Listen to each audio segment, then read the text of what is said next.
కొంచెం కింద ఉంటాడు సార్.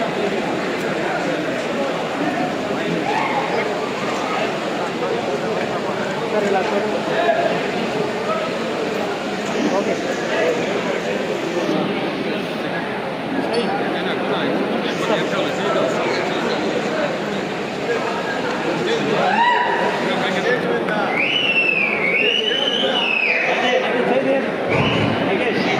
నేనంతా తెలుస్తా ఉందా?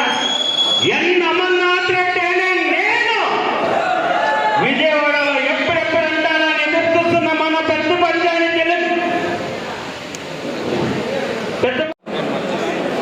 వేదిక మీద ఉన్న గౌరవనీయులైన అమర్నాథ్ రెడ్డి గారికి, వేదిక మీద ఉన్న ఏదికి ముందున్న జనసేన నాయకులు, టీడీపీ నాయకులు, జనసేన కార్యకర్తలు, టీడీపీ కార్యకర్తలు, బీజేపీ నాయకులు, బీజేపీ కార్యకర్తలకి, మరి ముఖ్యంగా ఇక్కడ చేరిన యువతకి నా నమస్కారాలు. అయితే మనం ఇప్పుడు ఈ యువత అంతా ఉంది, వీళ్ళకి కావాల్సిన ప్రథమమైన ప్రాబ్లం ఎక్కడ కనబడుతుందంటే నిరుద్యోగత. ఈ నిరుద్యోగం అనేది రకరకాలుగా ఉంది. కొంతమంది గ్రాడ్యుయేషన్ అయిపోయి సాఫ్ట్వేర్ ఇంజనీర్ అయిపోయి ఇంజనీరింగ్ బయటకి పనిచేస్తున్నారు. కొంతమంది డిగ్రీలు చేస్తున్నారు, కామర్స్ సైన్స్ డిగ్రీలు చేస్తున్నారు, వాళ్ళు ఇక్కడే ఉండిపోయారు. ఎంసీఏ బీసీఏ చేస్తున్నారు, ఇక్కడే ఉండిపోయారు. అలాగే మన పాలిటెక్నిక్ కోర్స్ చేసినారు, ఐటీఐ చేసినారు, 10th క్లాస్ డ్రాప్ అవుట్స్ కూడా ఇక్కడ ఉన్నారు. సో ఈ యువత అందరికీ నిరుద్యోగం ఎందుకు ఉంది మనం ఒకసారి ఆలోచిద్దాం. ఇంతకు ముందు లేని నిరుద్యోగ పర్సెంటేజ్ గత 5 ఏళ్లలో ఎందుకు ఒకసారిగా పైకి వెళ్ళిపోయింది? ఎందుకంటే మన రాష్ట్రం ఆచరిస్తున్న విధానాలు ఈ గవర్నమెంట్ మీద నమ్మకం కలిగించట్లేదు ఎవరికి. దానివల్ల ఏమవుతుంది? ఇది పరిపాలన బాగలేదు, ఈ ఆర్థిక పరిస్థితి బాగలేదు, శాంతి లేదు. ఇది ఎన్ని దృష్టిలో పెట్టుకొని రావాల్సిన పెట్టుబడులు రావట్లేదు, రావాల్సిన పరిశ్రమలు కూడా రావట్లేదు. మీకు తెలుసు, గవర్నమెంట్లో మనకు 20% ఉద్యోగాలు వస్తాయి, 80% మనకి ప్రైవేట్ ఉద్యోగాలే ఉంటాయి. ఈ పరిశ్రమలు ఎప్పుడైతే రాలేదో మనకు ఉద్యోగాలు రావట్లేదు. పర్టికులర్గా ఆంధ్రప్రదేశ్కి రావట్లేదు, ఇతర రాష్ట్రాలకు వెళ్తాయి. వాళ్ళు సమర్థత చూపించుకుంటున్నారు. ఈయన అసమర్థమైన నాయకుడై మనకి ఇక్కడ సమర్థత చూపించుకోకపోవడం వల్ల మనకి ఇక్కడ ఇబ్బంది అవుతుంది. మనకి పరిశ్రమలు రావట్లేదు. మన పరిశ్రమలు రాకపోవడం వల్ల మన యువతకి ఉద్యోగాలు రావట్లేదు. ఈ యువతకి ఉద్యోగాలు రాకపోవడంలో 2-3 నష్టాలు ఉన్నాయి. ఒకటి, నిరుద్యోగాన్ని భరించలేదు. నిరుద్యోగం అనేది చాలా పెద్ద సమస్య. ఎప్పుడు మనకు అనిపించింది ఉద్యోగం రాకూడదు. ఎందుకంటే వాళ్ళ మైండ్లో అంతా గజిబిజిగా ఉంటుంది. తల్లిదండ్రుల మీద ఆధారపడలేదు, ఎవరి దగ్గర డబ్బులు తెచ్చుకోలేదు, చదువు ముందు కొనసాగించలేదు.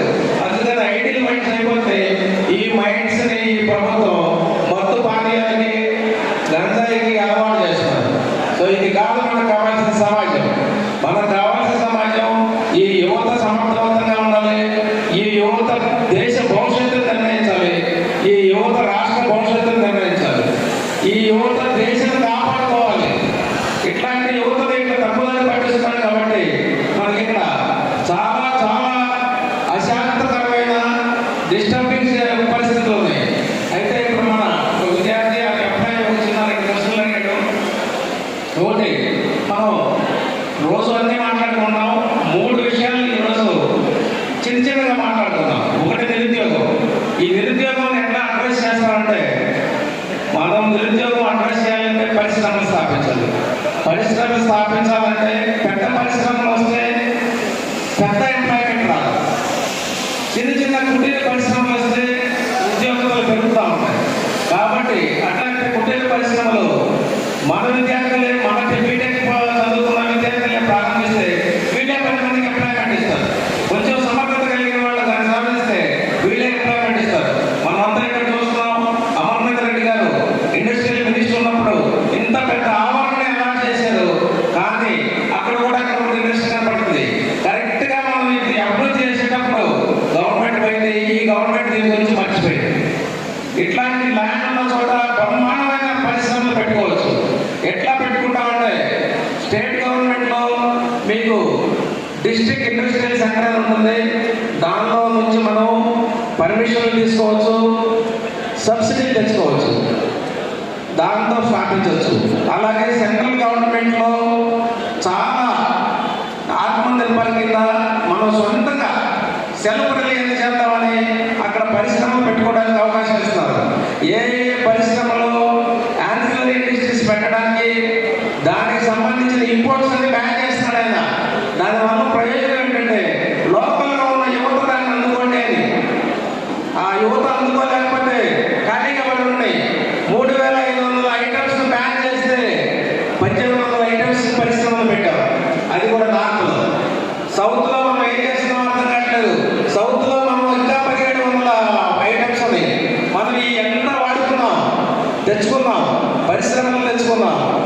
పరిశ్రమలు, వాటికి డిఫెన్స్ సప్లై చేద్దాం.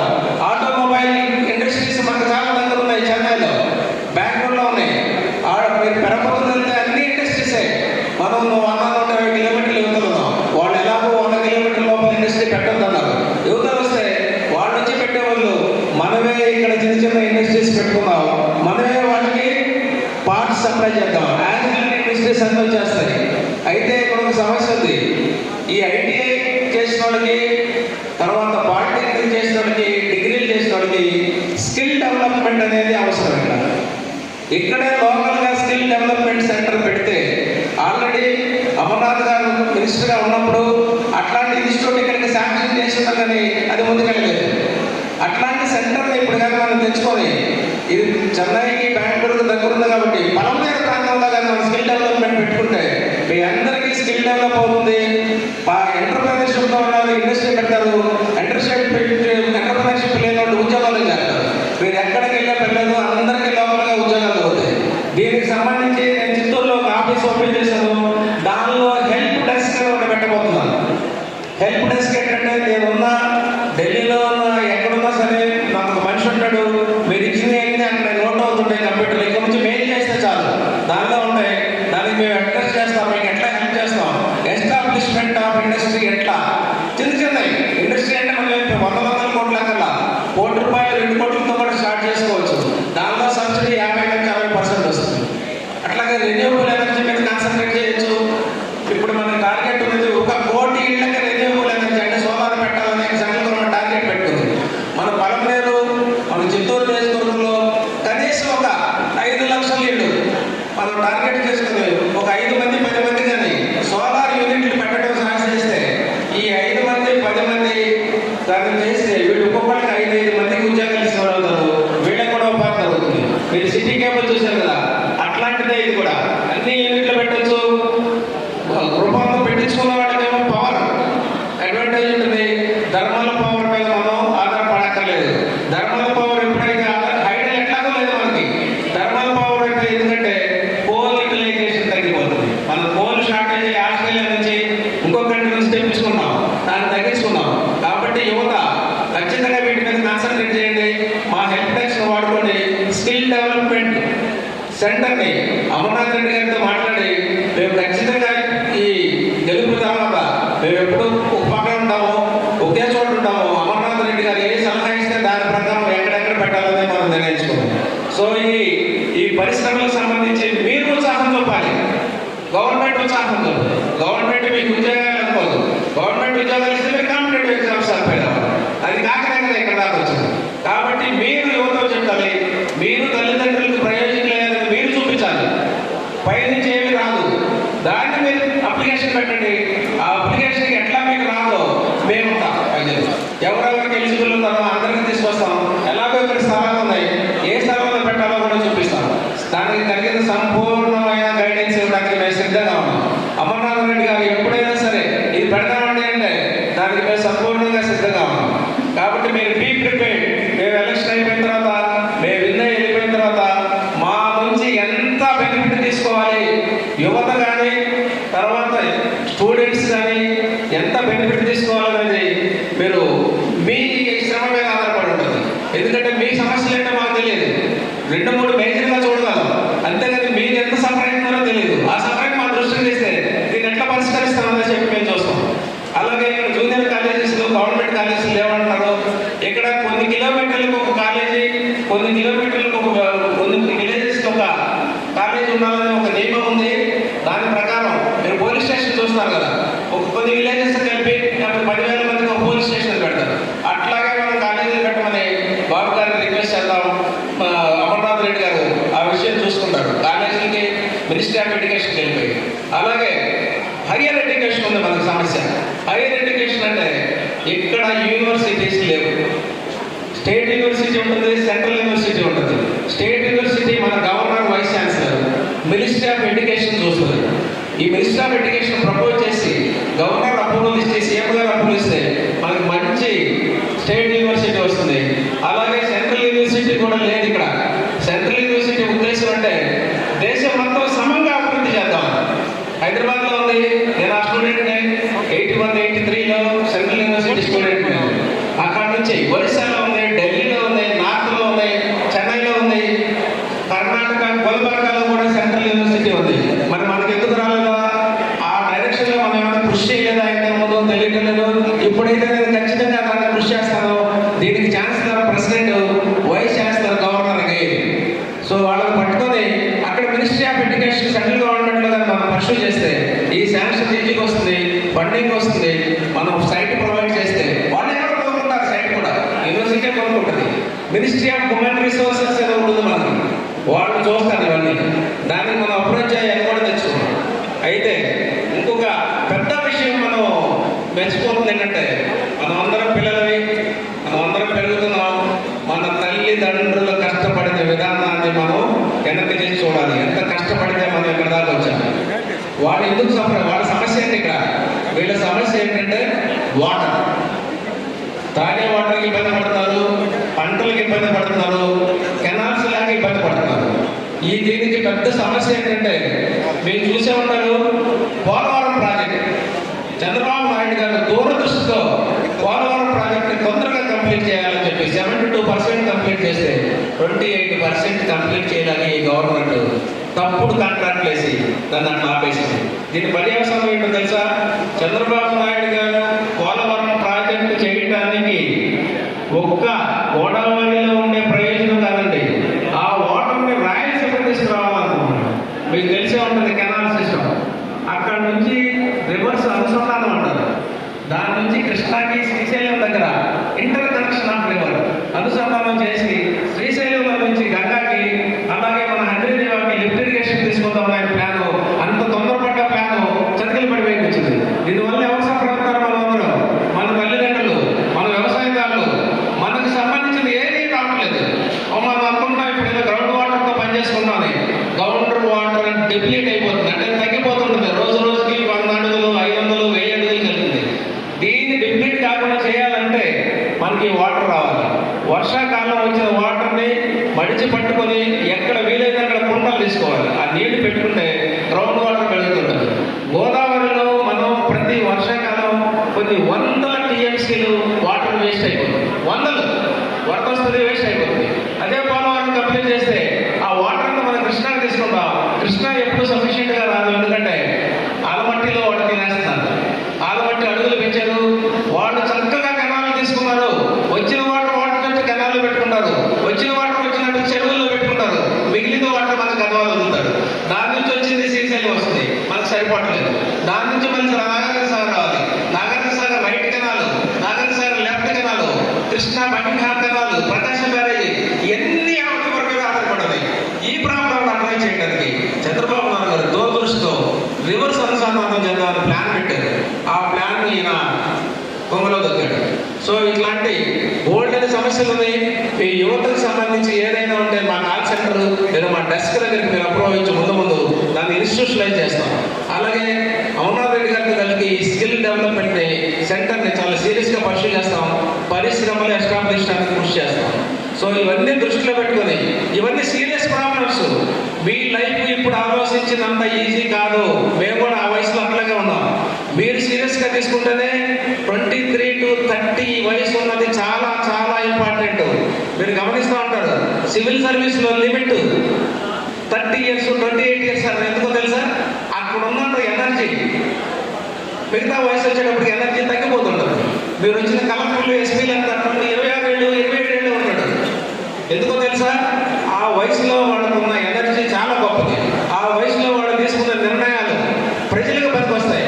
ఆ వయసులో వాళ్ళు తీసుకున్న ఎఫిషియెంట్ పరిపాలన పనికొస్తుంది, అందుకని వాళ్ళు తీస్తారు.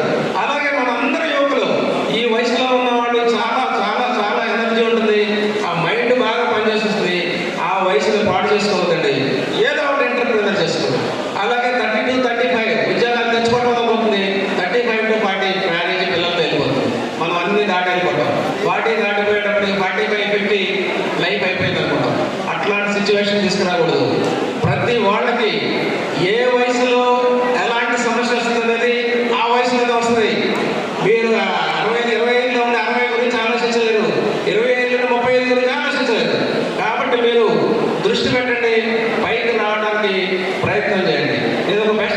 చెప్తాను, దాంతో ముగిస్తాను, టైం ఎక్కువ తీసుకున్నట్టున్నాను. బెస్ట్ ఎగ్జాంపుల్ మా అబ్బాయి రాధే, దగ్గుమల్ల రాధే అంటే మా అబ్బాయి 24 yearsకి MBA కంప్లీట్ చేసి నేను ఇట్లా డాడీ నేను ఇట్లా కంపెనీ పెడతాను, బిజినెస్ చేస్తాను అన్నాడు. నేను అప్పటికి సర్వీస్లో ఉన్నాను. అయ్యా మనకి ఇది చాలా పెట్టుబడితో కావాల్సిన విషయం, మన లాంటి వాడు కుదిరేది కాదు ఇది, కాబట్టి నువ్వు ఉద్యోగం చూసుకుంటే పెద్ద ఉద్యోగాలు వచ్చినాయి, కాదు నువ్వు బిజినెస్ చేస్తానన్నాడు. చేస్తానని కంపెనీ పెట్టాడు. కంపెనీ పెడితే దీనికి సంబంధించిన ఫైనాన్స్లు, దీనికి సంబంధించిన ఐడియాలు అన్నీ నువ్వు చేసుకోవాలి, నేను రాను, నా పరిస్థితి అది కాదు, నీకు సహాయం చేయడం వరకే. మేము గవర్నమెంట్ జాబ్ చేసి కేంద్రం ఎప్పుడు వస్తుందా నేను చూస్తున్నాం. ఇదంతా తెలియదు మాకంటే అతనే చేసుకున్నాడు. నౌ హీస్ 33, 24, 24-25లో స్టార్ట్ చేసిన మధ్య 33లో 8 ఏళ్లలో ఏమైందో ఎవరైనా ఊహించగలరా? మేము 100 కోట్లలో ప్రారంభించిన బిజినెస్ ఈరోజు 1000 కోట్లలో ఉంది. 1000 కోట్లు. దానికి ఏంటి ఆధారం? ఒక్క వ్యక్తి గట్టిగా నిలబడి, నేను మా డాడీకి ప్రామిస్ చేశాను, కాబట్టి మేము గట్టిగా నిలబడాల్సిందే, క్రమశిక్షణగా చేయాల్సిందే, క్రమశిక్షణ తప్పడానికి వెళ్ళలేదు, ఎందుకంటే నా ప్రామిస్ పోతుంది. ఇట్లాంటి పట్టుదల అందరికి వస్తే తల్లిదండ్రులు హ్యాపీగా ఉంటారు, మీరు పైకి వస్తారు, మేము సలహా ఇవ్వడానికి మేము అందరం ఉంటాము, మనం అభివృద్ధి దృష్టిలో పోదాం. ఇక్కడ ఎవరన్నా పెద్దవాళ్ళు ఇంకొక పార్టీ వైపు చూద్దాం, పెద్దలు కానీ లీడర్లు కానీ ఎవరైనా డిఫరెన్స్ ఉండి కొంచెం అటు ఇటు తుక్కులతలు చేస్తుంటే నమ్మొద్దు. మనకిప్పుడు ఇన్ని కష్టాలని, ఇన్ని బాధల్ని, కేసుల్ని తట్టుకొని నిలబడడానికి ఒకటే ఒక మార్గం, తెలుగుదేశం పార్టీని గెలిపించాలి, చంద్రబాబు నాయుడు గారిని సీఎం చేయాలి. అంతగా తప్పించే మనకి ఏమీ కనపడదు. ఏదైనా కనపడిందంటే ఆయన పక్క తప్పుకోవటం.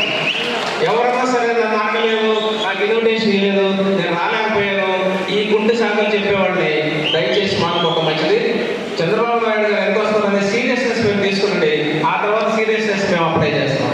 సో ఇవి కొద్ది మాటలతో నేను ముగిస్తున్నాను.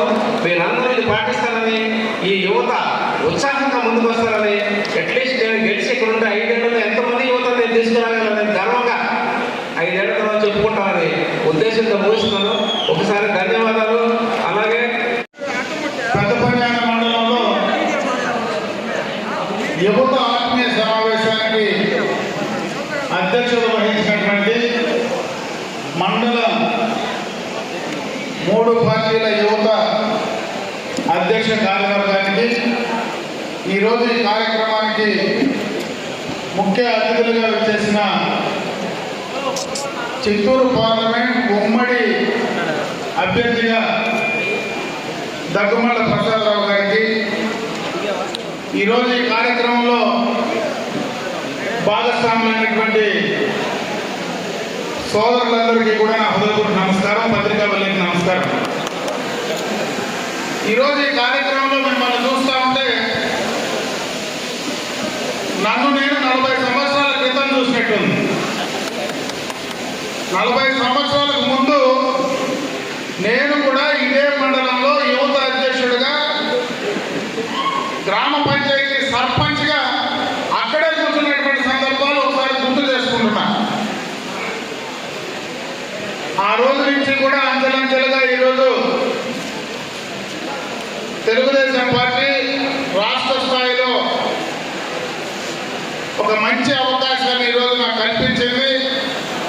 దానికి ప్రధాన కారణం పెద్దపంచాయతీలో ఉండేటువంటి ప్రతి ఒక్క ఓటర్ మహాశయులు, వారందరికీ మనస్ఫూర్తిగా నా కృతజ్ఞతలు తెలియజేస్తున్నాను. ఈరోజు కొన్ని 3 విషయాలు చాలా మంది మాట్లాడారు. ముఖ్యంగా ఈరోజు మన యువత సమావేశం ఏర్పాటు చేసుకున్న ప్రధాన కారణం, మన రాష్ట్రంలో యువత పరిస్థితులు ఈరోజు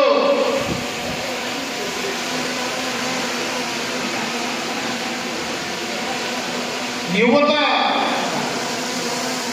దేశాభివృద్ధిలో ఎంత కీలకం, రాజకీయాల్లో ఎంత కీలకం, అదేవిధంగా మన రాజకీయ పార్టీలో కూడా అంతే కీలకంగా ఉండాల్సినటువంటి పరిస్థితి ఉందని చెప్పి సందర్భంగా మీ దృష్టికి తెస్తా ఉన్నా. ఈరోజు రాజకీయాల్లో చేయగలిగేది, సత్తా ఉండేది ఒక యువకులకి అని చెప్పి ఈ సందర్భంగా కూడా మీ దృష్టికి తెస్తా ఉన్నా. అది సక్రమంగా సరైనటువంటి మార్గంలో రేపు మీ భవిష్యత్తుకు ఏదైతే మీ భవిష్యత్తుకు అభివృద్ధి పదంలో నడిపిస్తారో దాన్ని సక్రమంగా చూడి ఎన్నుకోవాల్సినటువంటి బాధ్యత కూడా ఈరోజు యువత పైన ఉందని చెప్పి ఈ సందర్భంగా మీ అందరి దృష్టికి తెస్తా ఉన్నా. ఎందుకంటే ఒకసారి తెలుగుదేశం పార్టీని చూస్తే కీర్తి నందమూరి తారక రామారావు గారు పార్టీ స్థాపనలోనే యువతకు అతి పెద్ద పీట వేసినటువంటి పార్టీ ఏదైనా భారతదేశంలో ఉందంటే అది ఒక తెలుగుదేశం పార్టీ. తెలుగుదేశం మూలాలు ఈ రోజు దాకా కూడా యువతతో కలిసి నడిచినటువంటి సందర్భాన్ని గుర్తు చేస్తా ఉన్నా. ఈరోజు అభివృద్ధి పరంలో అధికారంలో ఉన్నటువంటి ప్రభుత్వాలు యువత పట్ల ఆలోచించాల్సినటువంటి బాధ్యత ఏ ప్రభుత్వంలో అయినా ఉంది. మన దురదృష్టం 2014-19 తర్వాత 2014 నుంచి 19 వరకు రాష్ట్ర విభజన అయిన తర్వాత చంద్రబాబు నాయుడు గారు ఈ రాష్ట్రానికి ఆనాడు ముఖ్యమంత్రి అయితే యువత కోసం ముందు చూపుతో మీకోసం ఎన్నో పరిశ్రమలు పెట్టుబడులు తీసుకొచ్చారు. భారతదేశంలోనే ఆనాడు ఈ రాష్ట్రాన్ని ముందు వరుసలో నిలబెట్టాడు. ప్రపంచంలోనే ఒక బ్రాండ్ ఇమేజ్ క్రియేట్ చేశాడు. 2019లో జగన్మోహన్ రెడ్డి వచ్చిన తర్వాత ఆ బ్రాండ్ ఇమేజ్ మొత్తం కూడా నాశనం చేశాడు. మీ భవిష్యత్తును పూర్తిగా అన్యాయం చేశాడని చెప్పే సందర్భంగా తెలియజేసుకుంటున్నా. గత ప్రభుత్వంలో ఎన్నో పెట్టుబడులు తెస్తే కనీసం ఈరోజు జగన్మోహన్ రెడ్డి కానీ ఆ పార్టీలో ఉన్నటువంటి అధికార ప్రతినిధులు కానీ నేను ఈ రాష్ట్రానికి ఈ ప్రాంతానికి ఈ యువత కోసం ఈ యొక్క ఇండస్ట్రీలో ఈ పెట్టుబడిలో నేను తెచ్చానని ఈ 5 సంవత్సరాలు చెప్పగలిగేది ఒక్కటైనా ఉందా అని చెప్పి నేను ఈ సందర్భంగా అడుగుతా ఉన్నా. ఒక కార్యక్రమం కూడా లేదు. మనం చేసాం. ఈరోజు మనం చెప్పుకోగలం, అయ్యా మేము కియా తెచ్చాం, హీరో మోటార్స్ తెచ్చాం, రకరకాలైనటువంటి ఎలక్ట్రానిక్ మ్యానుఫ్యాక్చరింగ్ క్లస్టర్లు తెచ్చాం, అన్ని రకాలుగా వైజాగ్లో ఫార్మా ఇండస్ట్రీస్ తెచ్చాం, అన్ని రకాలుగా కూడా పరిశ్రమలు తీసుకొచ్చామని రాష్ట్రం మొత్తం మనం చెప్పగలం. రాష్ట్రం మొత్తం ఈజ్ ఆఫ్ డూయింగ్ బిజినెస్లో మొదటి ప్లేస్లో మేము ఈ దేశంలో తీసుకొచ్చామని మనం ధైర్యంగా చెప్పగలం.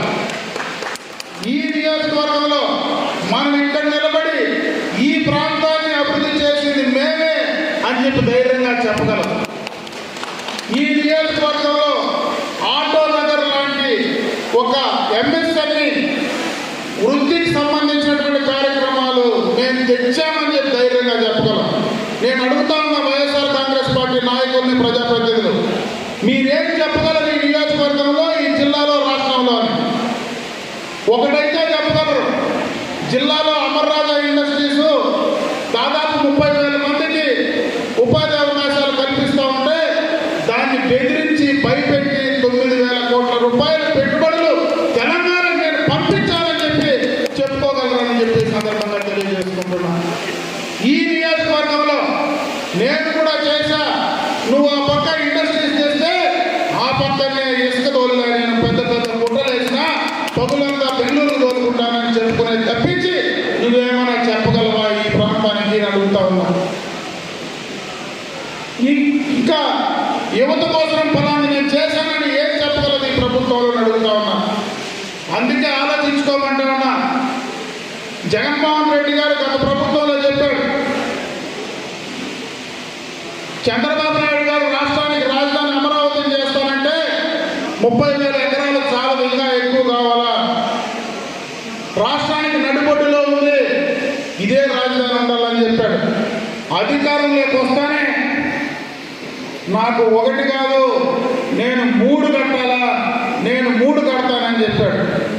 నువ్వు 3 కట్టేది దేవుడు కానీ నిన్ను నమ్మి ఓటేస్తే 3 నామాలు అయితే పెట్టిన వాళ్ళ జగన్మోహన్ రెడ్డి రాష్ట్ర ప్రజలకు చెప్పగలవా అని అడుగుతా ఉన్నా. 5 సంవత్సరాలు నీకు ఓట్లు వేసినటువంటి ప్రజలు ఎక్కడైనా బయట రాష్ట్రాలకు, బయట దేశాలకు అయితే నీ రాజధాని ఏదంటే చెప్పు చెప్పుకోలేనటువంటి దౌర్భాగ్య పరిస్థితుల్లో ఈ రాష్ట్ర ప్రజలు ఉన్నారా లేదా జగన్మోహన్ రెడ్డి అని నేను అడుగుతా ఉన్నా. సిగ్గు లేకుండా తలలేని మొండాలతో 5 సంవత్సరాలు పాలన చేసినటువంటి దౌర్భాగ్య ముఖ్యమంత్రి ఎవరైనా భారతదేశంలో ఉన్నారా జగన్మోహన్ రెడ్డి అని అడుగుతా ఉన్నా. ఇంకొక పక్క ఆంధ్ర రాష్ట్ర ప్రజల జీవనాడి పోలవరం ప్రాజెక్టు నేను అధికారంలోకి వస్తానే కంప్లీట్ చేస్తా, రాయలసీమ మొత్తం నీళ్లు పారిస్తానని చెప్పినటువంటి వ్యక్తి అధికారంకి వచ్చిన సంవత్సరానికే మీ మంత్రులు అసెంబ్లీలో మాట్లాడిన మాటలు గుర్తున్నాయా జగన్మోహన్ రెడ్డి అని అడుగుతా ఉన్నా. ఆ రోజు నీటిపారుదల శాఖ మంత్రి అనిల్ కుమార్ అసెంబ్లీలో తొడగట్టి చెప్తే 6 నెలల్లో నీళ్లు ఇస్తానని. ఆ తర్వాత ఒక డ్యాన్సు మంత్రి వచ్చారు,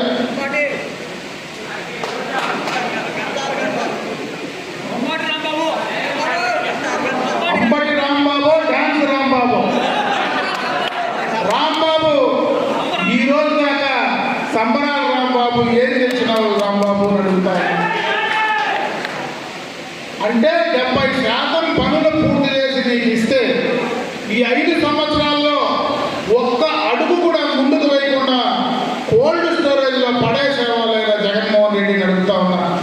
5 సంవత్సరాలకు ముందే మన పక్కనే హంద్రీనివ కాలువ పోతుంది.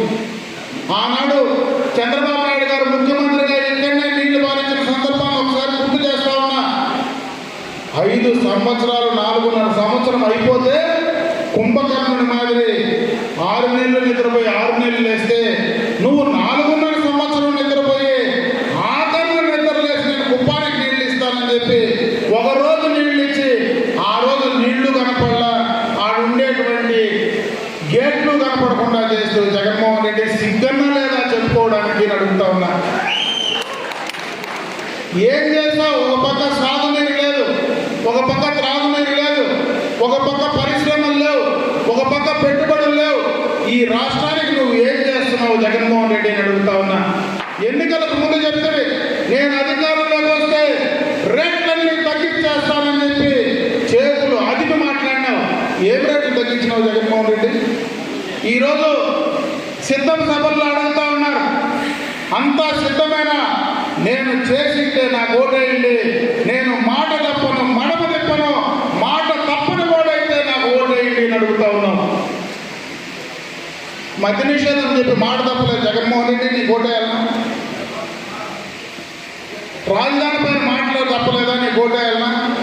పోలవరం పైన మాట తప్పినావు, నీకు ఓటేయాలన్నా? కరెంటు ఛార్జీలు పెంచలేదంటే మాట తప్పినావు, నీకు ఓటేయాలన్నా? పెట్రోల్ డీజిల్ గ్యాస్ ధరలు పెంచనంటివి పెంచినవి, నీకు ఓటేయాలన్నా? రిజిస్ట్రేషన్ ఛార్జీలు విపరీతంగా పెంచినవి, నీకు మాట ఓటేయాలన్నా? చెత్తకు పనిచేస్తే పన్నులే వేయనంటివి, నీకు ఓటేయాలన్నా? ఇట్లా చెప్పుకుంటా పోతే అన్ని రకాలుగా కూడా మాట తప్పినటువంటి వ్యక్తి జగన్మోహన్ రెడ్డి అవునా కాదా అని చెప్పి సందర్భంగా తెలియజేసుకుంటా ఉన్నా. ఇంకొక పక్క ఎంతసేపు మాట్లాడినా, ఏ సభలో మాట్లాడినా నేను 130 సార్లు బటన్ నొక్కినా నా కోసం ఒకసారి బటన్ నొక్కండి అంటాడు. పోయినసారి బటన్ నొక్కి ఈరోజు మా బతుకులు ఇట్లయినాయి. మళ్ళా ఒకసారి నీ బటన్ నొక్కితే అసలు మనం ఎక్కడికి పోవాలనో తెలియదా జగన్మోహన్ రెడ్డి అడుగుతా ఉన్నా. ఒక పక్కేమో బటన్ నొక్కినానంటావు, ఇంకొక పక్కేమో మా దగ్గర వసూలు చేస్తా ఉన్నావు. ఒక పక్క మద్య నిషేధం అంటావు, ఇంకొక పక్క క్వార్టర్ రేటు పెంచి విపరీతంగా మళ్ళీ మా దగ్గరే వసూలు చేస్తూ ఉన్నావు. అన్ని రకాలుగా మా పన్నులతో నువ్వు ఈ రకంగా చేయడం, యువతను నాశనం చేయడం కరెక్ట్గా అని అడుగుతా ఉన్నా. ఇంకొక పక్క ప్రతి ఎన్నికల్లో ఒక్కొక్క డ్రామాకు వస్తాడు. 2014లో ఒక డ్రామా, తండ్రి లేదు నేను అనాథని, తండ్రి లేని పెట్టిన నాకు ఓటేయమంటే 19 వచ్చేటప్పటికి కోడికత్తి డ్రామా వచ్చే వైజాగ్లో నన్ను పుడిసేదానికి వచ్చినాడని చెప్పి, చిటికినేలు కత్తెత్తుకొని నన్ను చంపేదానికి వచ్చినాడని చెప్పి హాస్పిటల్లో పోయి పనుకొని బయటకు వచ్చినప్పుడు నువ్వు నిజంగా ఏడుస్తా ఉన్నావో నవ్వుతా ఉన్నావో నీ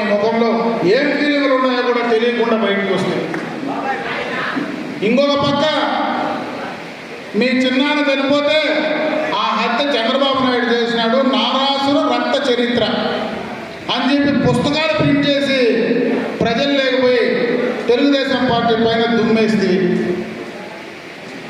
ఈరోజు మళ్ళీ నిన్నలా మొన్న నా పైన హత్యా ప్రయత్నం చేసినాడు, నన్ను రాయితో కొట్టినాడు అని చెప్తే 15 రోజుల ముందర అనంతపూర్లో నీ పైన వాడు ఎవడో చెప్పేశాడు. ఆ చెప్పేసినప్పుడు కనపడలేదా మీకు ఎవరికి వేస్తాడని? నీ దగ్గర ఉండే సెక్యూరిటీ కనపడలేదా? అంటే ఎన్నికలు వస్తే ఏదో ఒక డ్రామా చేసి ప్రజలను మోసం చేసేటువంటి కార్యక్రమం నేను చెప్పేది కాదు. నిన్ననే తమరి సోదరే ఈ పొలం మీద లేకొచ్చి చెప్పిపోయిందన్నారు జగన్మోహన్ రెడ్డి. పులివెందుల్లో మీ చిన్నాయన కూతురు సునీతమ్మ రోజు మా చిన్నాయన్ని చంపింది అవినాష్ రెడ్డి. అవినాష్ రెడ్డిని జగన్మోహన్ రెడ్డి పక్కన పెట్టుకున్నాడని సొంత చెల్లెళ్ళే ఎలుగెత్తి మాట్లాడుతూ ఉంటే ఏ ముఖం పెట్టుకొని నువ్వు ఈ రాష్ట్ర ప్రజలను ఓట్లు అడుగుతావు? ఏ ముఖం పెట్టుకొని నీకు ఓట్లు వేసేయాలన్నా మేము చెప్పగలవా జగన్మోహన్ రెడ్డిని అడుగుతా ఉన్నా. అన్ని రకాలుగా కూడా అన్ని డ్రామాలు చేశావు. ముఖ్యంగా యువతను నిర్వీర్యం చేస్తూ ఉన్నావు. నీకు మళ్ళా అవకాశం కల్పిస్తే ఖచ్చితంగా ఈ రాష్ట్రంలో ఉండేటువంటి యువతను పూర్తిగా కూడా అన్యాయం చేసేటువంటి పరిస్థితి ఉంటుంది. అందుకే నేను మీరు మేలుకోండి యువత అని చెప్పి సందర్భంగా కూడా నేను పిలుపునిస్తా ఉన్నాను. ఖచ్చితంగా రేపు ఎన్నికల్లో మీ బాధ్యత చాలా ఉంది. మీరందరూ తప్పనిసరిగా ఈ ప్రభుత్వాన్ని జగన్మోహన్ రెడ్డి పాలనని రాజకీయంగా ఇంటికి పంపించాల్సినటువంటి బాధ్యత ఖచ్చితంగా మీరు తీసుకోవాలని చెప్పి సందర్భంగా నేను తెలియజేసుకుంటా ఉన్నా. ఇకపోతే 2-3 ప్రశ్నలు అడిగారు అప్పుడే సోదరులు. ఈ ప్రాంతంలో మళ్ళా మాకు ఇండస్ట్రీస్ రావాలా, ఈ ప్రాంతంలో ఉపాధి కావాలా, ఈ ప్రాంతంలో మేము ఇంకా కూలీలుగానే మమ్మల్ని తీసుకుంటున్నారు, టెక్నికల్గా మాకు అవకాశాలు లేకుండా పోతాయని చెప్పి అడిగారు. గతంలో 22 నెలలు మాత్రం అవకాశం వస్తే ఇన్ని పనులు చేశాం. చంద్రబాబు నాయుడు గారు ఒక విషయం కలిగినటువంటి నాయకుడు. ఆయన ఎప్పుడూ యువత కోసరం, భవిష్యత్తు కోసరం, రాష్ట్ర అభివృద్ధి కోసరం ఆలోచించేటువంటి వ్యక్తి. ఆయన నాయకత్వంలో ఖచ్చితంగా రేపు మళ్ళా ఈ నియోజకవర్గంలో తప్పనిసరిగా మళ్ళా పరిశ్రమలు వస్తాయి. యువత కోసరం స్కిల్ డెవలప్మెంట్కి సంబంధించినటువంటి ఇన్స్టిట్యూషన్స్ వస్తాయి. మీ నైపుణ్యాన్ని పెంచడానికి కావలసినటువంటి అన్ని అవకాశాలు ఇక్కడికి తేవడం జరుగుతుంది. ఖచ్చితంగా ఈ ప్రాంతం నైసర్గికంగా బ్రహ్మాండమైనటువంటి ఆపర్చునిటీస్ ఉన్నాయి కాబట్టి మనకు ఒక express way, Bengaluru Chennai express way కూడా ఈ ప్రాంతంలోనే పోతా ఉంది. ఈరోజు మనకు బైరెడ్డిపల్లిలోనే అవుట్లెట్ ఉంది. ఈ ప్రాంతంలో కావచ్చు, మనకు అదేవిధంగా పెద్ద పంజాబ్లోనే మనకు ఉన్నటువంటి అవకాశాలు కూడా చాలా ఉన్నాయి. అక్కడ కూడా దీనికి సంబంధించి ఏ రకమైనటువంటి ఫుడ్ ప్రాసెసింగ్ కానీ, ఏ రకమైనటువంటి ఆ ప్రాంతంలో ఫిట్ అయ్యేటువంటి వాటిని కూడా ఆ ప్రాంతంలో తీసుకురావడానికి తప్పకుండా ప్రయత్నం చేసి తీరుతామని చెప్పి ఈ సందర్భంగా మీ అందరి దృష్టికి తెస్తా ఉన్నా. ఇకపోతే గ్రామాలకు సంబంధించినటువంటి కొన్ని కార్యక్రమాలు చెప్పారు. గత ప్రభుత్వంలోనే ఎక్స్టర్నల్ ఎయిడెడ్ ప్రాజెక్ట్ కింద అన్నిటికీ కూడా రోడ్ కనెక్టివిటీ కోసం గత ప్రభుత్వంలోనే మనం శాంక్షన్ చేశాం. చాలా పనులు శాంక్షన్ చేసే మధ్యలో ఈ ప్రభుత్వం నిలిపేయడం జరిగింది. అవన్నీ కూడా రేపు అధికారం వచ్చిన తర్వాత తప్పకుండా వాటిని పూర్తి చేసే బాధ్యత నేను తీసుకుంటానని చెప్పి ఈ సందర్భంగా కూడా మీ దృష్టికి తెస్తా ఉన్నా. ఇకపోతే ముఖ్యంగా మీకు ఒక విషయం చెప్పాలా. ఈ ఎన్నికల్లో ఖచ్చితంగా మీరు పనిచేయండి.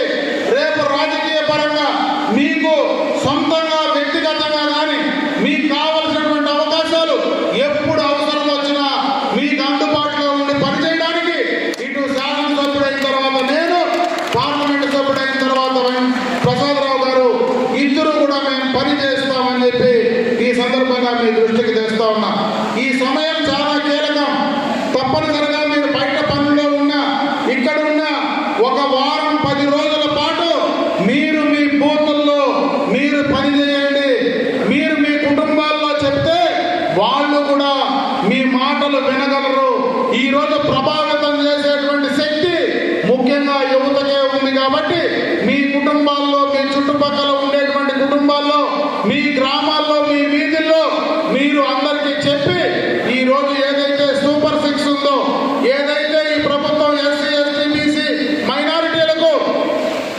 ఈ చంద్రబాబు నాయుడు గారు చెప్పారో అవన్నీ కూడా ప్రజల్లోకి తీసుకెళ్లి తెలుగుదేశం పార్టీకి ఓటేసే విధంగా మీరు చర్యలు తీసుకోండి అని చెప్పి సందర్భంగా తెలియజేసుకుంటూ దయచేసి మీరందరూ ఒక వారం పాటు ఈ ఎన్నికల్లో మా కోసం పనిచేయండి. మేము ఖచ్చితంగా 5 సంవత్సరాల పాటు మీకోసం పనిచేయడానికి మేము సిద్ధంగా ఉంటామని చెప్పి ఈ సందర్భంగా మీ అందరి దృష్టికి తీసుకొస్తా ఉన్నా. ఆ రకంగా పనిచేసి రేపు ఎన్నికల్లో అత్యధిక మెజారిటీ పెద్దపంచాయతీ మండలం నుంచి రావాలా. ఇది నేను కాదు చెప్పేది. మొన్ననే పక్క నుండే ఒక మంత్రి వచ్చినాడు మన మండలానికి. ఆయన నోటి వెంటనే ఆ రోజు 10,000 మెజారిటీ రావాలని చెప్పాడు. అది ఎవరికని చెప్పకనే చెప్పాడు. పైన తదాస్తు దేవాలు విన్నారు, తదాస్తులు కూడా అన్నారు. ఖచ్చితంగా ఈ మండలంలో 10,000కు పైకి మెజారిటీ వచ్చి తీరుతుంది. దాన్ని సాధించడానికి మీరు పూర్తిగా కంకణం కట్టుకొని పనిచేయాల్సిందిగా పెద్ద పంచాయతీ మండలంలో ఉండేటువంటి తెలుగు యువతకు, అదేవిధంగా జనసేన యువతకు మరి అందరూ కూడా ఖచ్చితంగా పనిచేయమని చెప్పి కోరుకుంటూ, ఈరోజు జనసేన పార్టీ కూడా పవన్ కళ్యాణ్ గారు ఏమీ ఆశించకుండా మన కోసం సహకరించి పనిచేస్తూ ఉన్నారు. కాబట్టి జనసేన కూడా పూర్తిగా కలిసి మనందరం కూడా ఈ ఎన్నికల్లో మన ఉమ్మడి అధికారాన్ని, ఉమ్మడి ప్రభుత్వాన్ని తీసుకురావడానికి మీరందరూ కూడా కృషి చేయమని చెప్పి తెలియజేసుకుంటూ, మే 13వ జరిగేటువంటి ఎన్నికల్లో మా ఇద్దరి గుర్తు సైకిల్, అటు అసెంబ్లీకి సైకిల్, పార్లమెంటుకి సైకిల్, 2 ఓట్లు సైకిల్ గుర్తుపైన వేసి మంచి మెజారిటీతో గెలిపించమని చెప్పి మరొక్కసారి మిమ్మల్ని అందరినీ కూడా కోరుకుంటూ సెలవు తీసుకున్నా.